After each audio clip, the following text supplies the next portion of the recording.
देवाच्या मूर्तीसमोर महिलांवर अत्याचार होतात. ज्या देवाच्या नावाखाली हे नराधम पोट भरतात, त्या देवाच्या समोर न घालत अशी गुणात्मक कृत्य करतात. आता वेळ आली आहे तुझ्यातली शक्ती जागवण्याचा आणि हाच खरा जागर आहे. तूच कालिकाली, तूच भद्रिका आहेस.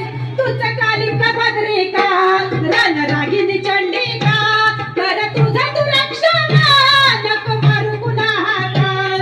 हाती त्रिशूल घेऊन दुर्गा येईल, अत्याचार मुक्त देवा भारत होईल, अत्याचार मुक्त देवा भारत होईल. शस्त्र उठा लो, अब गोविंद ना आएंगे, छोरो मेहंदी खरगस।